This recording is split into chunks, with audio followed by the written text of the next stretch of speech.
नमस्कार. तनिष्का कुकिंग रेसिपीजमध्ये तुमचं स्वागत आहे.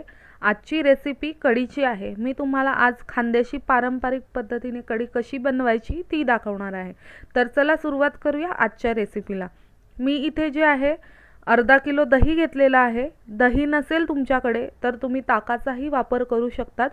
दही हे जरा आंबटच छान लागतं कढीसाठी, पण ज्याला आंबट आवडत नाही ते जे आहे नॉर्मल दही घेऊ शकतात.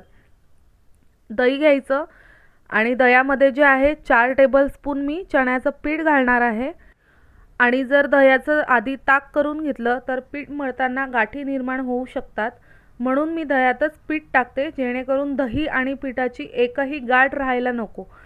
आणि चवीप्रमाणे मीठ घालायचं. खानदेशी कढीमध्ये जी आहे हळद घालत नाही, पण तुम्हाला घालायची असेल तर तुम्ही हळद घालू शकतात. आता रवीने जे आहे छान असं लोणून घ्यायचं. तुम्हाला व्हिडिओमध्ये दिसतच असेल, या पद्धतीने लोणून घ्यायचं. आपल्या दह्यामध्ये एकही गाठ राहायला नको असं छान लोणून घ्यायचं. व्हिडिओमध्ये दिसतं या पद्धतीने. आता जे आहे छान लोणून झालेलं आहे आपलं दही आणि पीठ आणि मीठ. तर याच्यामध्ये जे आहे कन्सिस्टन्सी ॲडजस्ट करत जे आहे पाणी घालणार आहोत. तर मी ते 4 ते 5 ग्लास पाणी घालणार आहे. तुम्ही तुमच्या पद्धतीने कन्सिस्टन्सी ॲडजस्ट करू शकतात, पण कढी थंड झाली की घट्ट होते, म्हणून थोडं पाणी जास्तच घालायचं. व्हिडिओमध्ये दिसतं आहे ह्या पद्धतीने पाणी घालायचं आणि छान असं मिक्स करून घ्यायचं. जशी कन्सिस्टन्सी दिसते त्या पद्धतीने कन्सिस्टन्सी करायची कढीची. आता आपलं दही, चण्याचं पीठ आणि मीठ घालून मिश्रण तयार झालेलं आहे. आणि आता आपण या मिश्रणाला गॅसवरती ठेवूया. थोडं मिश्रणाला उकळी यायला लागली की आपण फोडणीचा तडका द्यायचा.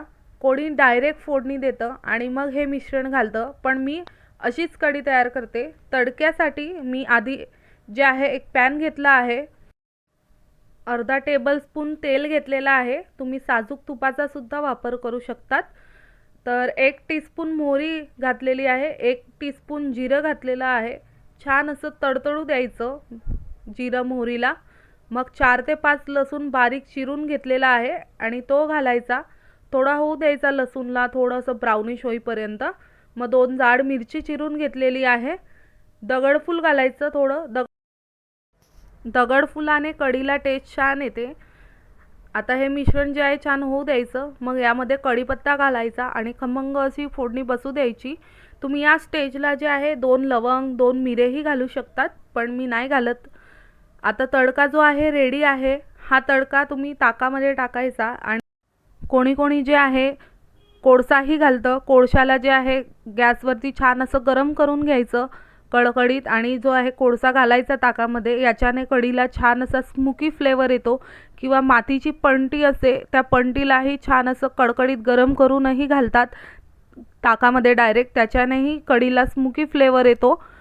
पण ही जी आहे इझी आणि क्विकली जी आहे कढी मी तुम्हाला रेसिपी दाखवत आहे.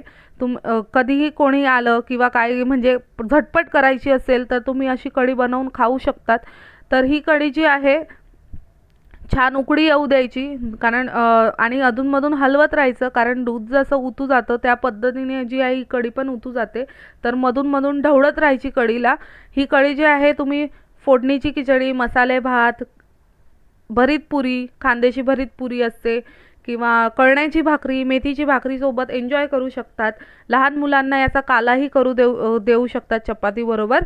खायला खूप छान लागते ही कढी. तर तुम्हाला दिसतंय कढी आपली जी आहे उकडून झालेली आहे. छान अशी एक उकळी आलेली आहे. तर बारीक चिरलेली कोथिंबीर घालायची यामध्ये आणि मिक्स करून घ्यायची. 2 मिनटं होऊ द्यायची कढी. कढी जी आहे कोणी कोणी वाटण घालूनही करतं, पण खूप सोप्या पद्धतीने मी तुम्हाला ही कढीची रेसिपी शेअर केलेली आहे. जर तुम्हाला माझी कढीची रेसिपी आवडली असेल तर तनिष्का कुकिंग रेसिपीजला लाईक, शेअर आणि सबस्क्राईब करायला विसरू नका, जेणेकरून तुम्हाला अशाच पारंपरिक पद्धतीच्या रेसिपीज बघायला मिळतील. धन्यवाद.